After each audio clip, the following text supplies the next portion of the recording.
I'm so happy you could all be here tonight. I know there are a lot of new faces in the room because we met you at a various Pride event or tabling events across the county. So let me welcome you and introduce myself. My name is Alex Mahajer, and I'm the president of the Stonewall Democratic Club. And tonight marks the 1-year anniversary of my election to this position and also marks the midway point of this term for our elected officers. So tonight, it is my great honor to be delivering our first ever and hopefully first annual State of Stonewall address, where we will take a look back at the club's victories and successes over the past year to reflect on our goals and priorities and lay out our vision for the coming year. Oh no. Let's see. Okay, so last July, I was proud to become the club's first millennial and first Iranian-American president in its 46-year history. I talk about this series of firsts for the club a lot, not only because I'm proud of it, but because it's representative of a broader cultural shift happening across LA County and the country.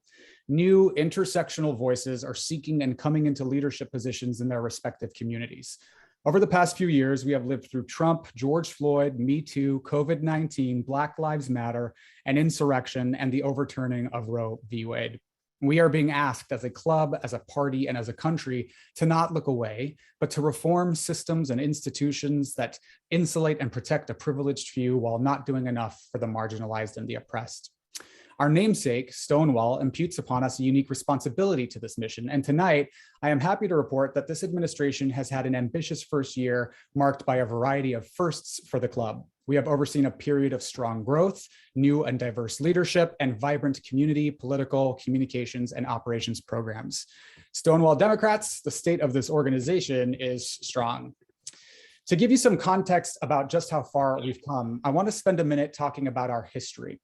The Stonewall Democratic Club was founded on an autumn night on November 8th, 1975, when 13 queer Angelenos, spearheaded by Morris Kite, Howard Fox, Clayton Wells, and Jerry Parker, congregated in a Spanish-style stucco apartment in Los Feliz and commenced the very first meeting of the Stonewall Democratic Club. It was a time of social upheaval. Just a few years earlier in 1967, the very first LGBTQ protest against police brutality had actually started right here in LA, in Silver Lake, following police raids at the Black Cat Tavern. And of course, the Stonewall riots in 1969 would thrust the movement for LGBTQ equality into the national discourse.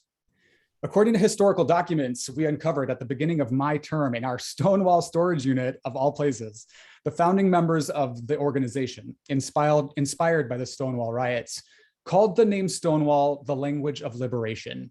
And although they had been involved heavily for years with activist groups like the Gay Liberation Front, felt that there was a need to translate the enormous momentum of the time into political change, and that the LGBTQ community did not have its interests adequately represented in electoral politics. They desired to link the spirit of the liberation movement with what they called the progressive humanitarian outreach of the Democratic Party. So they moved quickly, established their agenda and their bylaws, and elected their first president, Morris Kite. By 1976, the Stonewall Democrats had succeeded in advocating for the adoption of the gay rights plank into the party platform of the California Democratic Party and sent 4 delegates to the Democratic National Convention.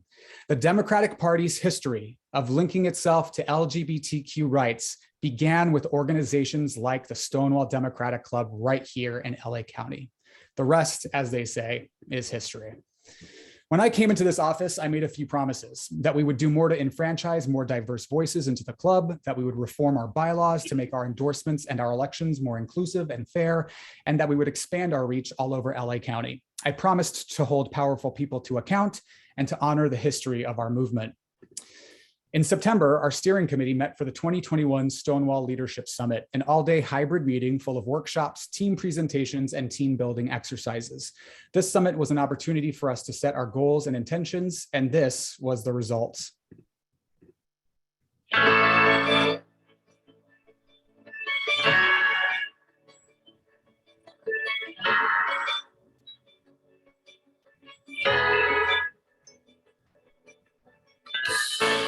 I am Stonewall because. I am Stonewall because. I am Stonewall because I am a beautiful, brave, Black trans woman. I am Stonewall because I am a lesbian activist. I'm Stonewall because Stonewall represents diversity and inclusion to me. It's a tool for all of us to feel empowered. I am Stonewall because it is the place to be. It's the place where I feel most at home with people who share my values. I am Stonewall because Stonewall means fight back, and I'm a fighter. My activism is speaking up for those who cannot speak for themselves. Poor people, people who I feel like are being taken advantage of, people whose rights are being trampled on. So my activism is centered on equality, whether for gay, straight, trans, anybody. And so I think until everybody's equal, nobody's equal. And my activism is to speak up when no one else will. My activism contributes to empowering queer BIPOC leaders. My vision for Stonewall is creating a space for LGBTQ people that is reflective of the larger community, that's diverse, that's inclusive, that's accessible, and that's fair. The more of us that see ourselves reflected in what Stonewall looks like and how it operates, I think that our community is whole and the nation. More inclusivity and a welcoming environment for everybody. I'll be an activist for my entire life. I'm sure of that. So.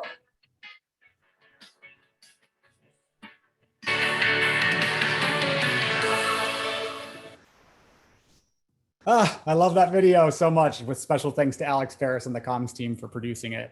So together at the end of this leadership summit, we decided our goals for this upcoming term would be fourfold: to reach 1,000 members by 2023, for more diverse members and leaders, to have more in-person events, and to participate in more philanthropy opportunities. Together over the past year, we have been making good on these goals and promises. Let's take a look at the numbers. Today, Stonewall has 922 paid members, the most members this organization has had in its 46-year history, and thousands of email subscribers. Last fall, our steering committee, as I said, set a target of 1,000 members by the end of this term, and we are well on our way to achieving that goal. At this exact time in 2021, we had approximately 700 members, not including those members in their grace period. This is a net gain of 222 members in just 1 year, a 32% increase from this exact point in 2021. Financially speaking, as of June of this year, the Stonewall Democratic Club's state and federal accounts, including our credit reserve, totaled more than $71,000, the highest operational budget in our recorded history. By contrast, in 2021, our total operational budget came in at a total of $38,000, which represents a revenue growth of an astounding 87%, nearly doubling our operational budget from this time last year, which we can attribute largely to the fundraising efforts of our Vice President of Financial Development, Devin Adante, and the hard work of all the activists at this club who work so hard to make these fundraisers succeed and do well. I am proud to report that we have made good on the promise to diversify and enfranchise new voices, even if we still have some work to do. Half of our newly elected officers are serving on the executive board for the first time, and more than 35% of our steering committee is new to leadership. My first order of business as president was to use the powers vested in me to create new committees on bylaws reform, diversity, equity, and inclusion, and appointed community ambassadors to Long Beach, Compton, and the Antelope Valley.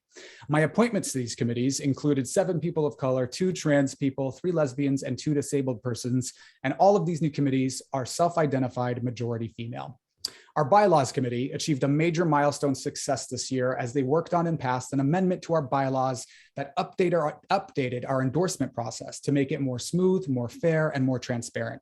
They also passed a bylaw amendment last month that ensures that our meetings will always be remotely accessible, a win for our disabled members and for geographic inclusion. Our DEI committee passed our first ever diversity, equity, and inclusion statement, which you can find now on our website, and worked with our leadership training program to train our latest leadership training cohort, which just graduated their 5-month program in May, 19 graduates of that program. And our community ambassadors have served as liaisons to less visible neighborhoods and cities in LA County by keeping us informed about issues affecting LGBTQ students in the Antelope Valley, helping us find event locations for our fundraisers and mixers, and coordinating with local Long Beach activist organizations to collaborate on our Pride March. Here's a copy of our organizational chart if anyone's curious. The green positions are the elected positions. The blue ones are the steering committee, which are the appointments made by our elected officers in the club. And if anyone wants a copy of this, I can send it to them later. I know that we have some geeks in that crowd like me who like flowcharts. So I can send that to you if you're interested. Our new leadership team hit the ground running, working successfully to defeat the Republican recall efforts against our governor, Gavin Newsom, a victory that is being credited to the work of community organizers like Stonewall, who, led by our political action chair, Karen Ayers, got hard at work canvassing, phone banking, texting, and tabling in order to stop this Republican power grab. And some of us even got to come down here to Long Beach and hear President Joe Biden speak, which was very, very exciting. We were able to host our first ever Stonewall Summer Social, our first in-person event in over 18 months, where we were proud to donate 100% of the proceeds to the legal fund of Ed Buck's victims, who was convicted last summer and this year was sentenced to 30 years in federal prison. This was a particularly proud moment because it proved that we can have a record fundraising year while also giving back to the community and to those in need, and even making right some of our own wrongs from the past. Following atrocious anti-abortion laws that were passed in Texas as the precursor to the Roe decision, Stonewall partnered with Women's March Foundation to organize and attend the March for Reproductive Rights and had speakers from our organization represent us in downtown Los Angeles, West LA, Long Beach, and West Hollywood. A major accomplishment of this past year was our successful LA Mayor Candidate Forum, a massive undertaking that was also the first public forum for mayoral candidates in this election cycle. We partnered with the Minority AIDS Project, who allowed us to use their space, and the National Association of Black Journalists LA, which provided the moderators for the forum. The event received healthy media coverage across a variety of platforms and was a result of a lot of hard work and a lot of collaboration. The event was live streamed so that the general public could watch in real time. And following the forum, Stonewall members voted to offer their endorsement to Karen Bass. And Congresswoman Bass cites Stonewall as being her very first endorsement of this cycle. And we were very proud to be ahead of our peers in that endorsement. And here's a little bit of footage.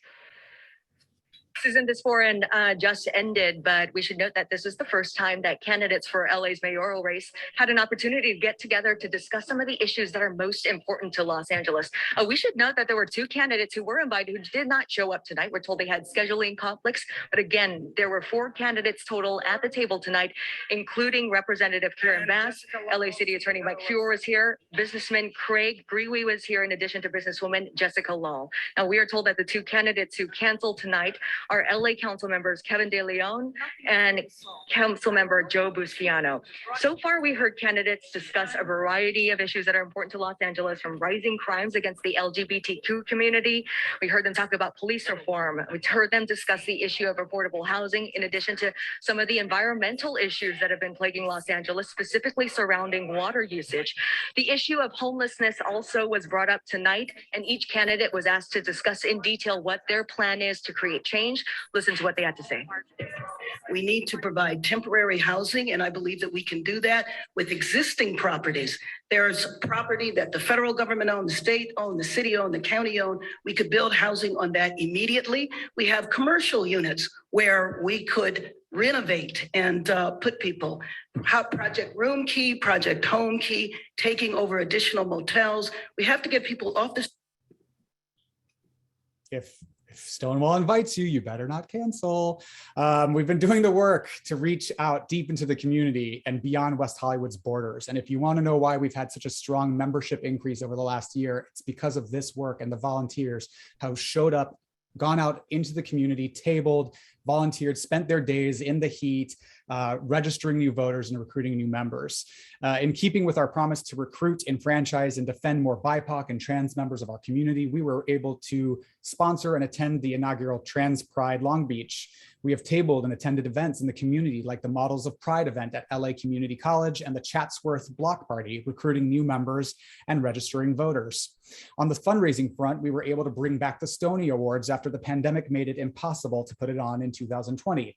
And we were proud to honor Jasmine Canick, Unite Here, Local 11, Karen Ayers, and West Hollywood Mayor Pro Tem Seppi Shine for their work as trailblazing changemakers and activists. The 44th annual Stony Awards was a huge success, attended by hundreds of guests and sponsored by elected officials and candidates at all levels of government, and was a record-breaking fundraising success for the organization. This past May, we held our successful Gearing Up for the Fight midterm fundraiser, which doubled as a social mixer.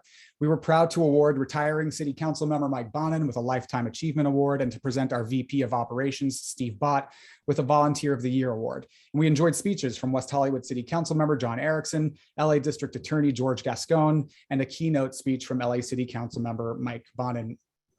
Other notable accomplishments of the past year: we were proud to give back to the community and donate to the Marsha P. Johnson Institute's COVID-19 Recovery Fund, which gives direct aid relief payments to Black, transgender, or non-binary identified people who were hit hardest during the pandemic. Our leadership training program, which has in the past been the starting ground for elected leaders here in Southern California and in the club, had a successful class of 2022 with 19 graduates graduating their 5-month program this past May. Members of our steering committee banded together to provide direct aid payments to a gay Ukrainian in hiding after the Russian invasion of Ukraine.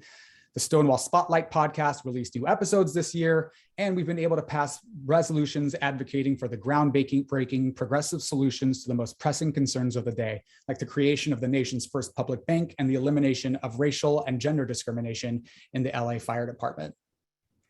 Stonewall's marched in the Long Beach and LA Pride parades and tabled at 7 different Pride festivals across the vast geography of Los Angeles County. And Jeff Seidel will give you a fuller Pride report, but in conjunction with the community team and our Vice President of Community, Nick Bloom, I'd like to play this little snippet of our different Pride events for you, and maybe you'll get a kick out of it.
Oh, makes me so happy. So we'll hear more about Pride in just a moment, but for what next? So this was the last year, and I'm so proud of the year that we've had together and the work we've been able to accomplish. My vision for the next year is I'd like to continue to expand our reach into LA County, continue to grow our membership to 1,000 members, do new member orientations for new members that develops an onboarding process. I'd like to do the 2022 Leadership Summit right after the general election, our 45th annual Stony Awards, return to in-person hybrid meetings, I'd like to direct our Vice President of Financial Development, Devin Adante, to explore the possibility of a Stonewall Cares Fund, where we can create a secondary fund that provides direct aid payments to people in need in the community that need it, and to provide DEI trainings to our steering committee and to our general members. Our electoral priorities for me, to me, there is no more pressing issue right now than codifying voting, abortion, and LGBTQ rights into law, and to pass Joe Biden's Build Back Better budget. Last week, the US House of Representatives voted to codify marriage equality and the right to contraception into federal law. Republicans in Congress almost unanimously voted down the right to contraception, and many, many Republicans, the vast majority of them, also voted against marriage equality. The Republican Party is clearly projecting to us what they intend to do. And so our priority is to defend the House majority and abolish the filibuster if we want to get these goals of codifying these rights into law accomplished. So right here in Southern California, the Republicans who voted against marriage equality were Michelle Steele and Young Kim.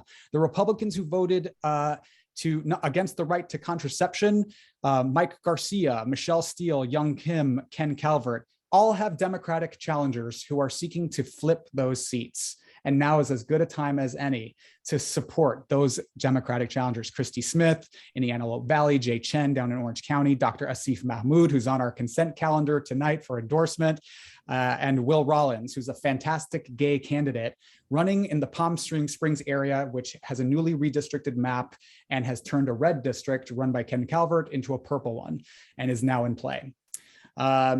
Of course, electing Karen Bass and making sure that an anti-abortion billionaire cannot be allowed to purchase the city of Los Angeles is also at the forefront of my heart and my mind.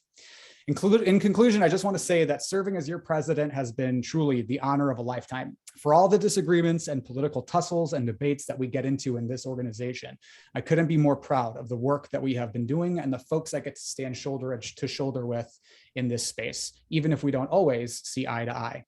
But that's also the beauty of an organization with the name Stonewall. I'm honored to stand on the shoulders of a long lineage of activists who have worked for decades to make ours one of the oldest and largest Democratic clubs in the state of California and the nation. And I look forward to continuing to push, grow, and build this organization and to expand on the progress we have already made. Thank you very much for indulging me for that State of Stonewall address. I really do hope that whoever succeeds me in this role keeps this tradition alive, and that once a year we sit down and celebrate our successes together and talk about where we're going together. So that's it.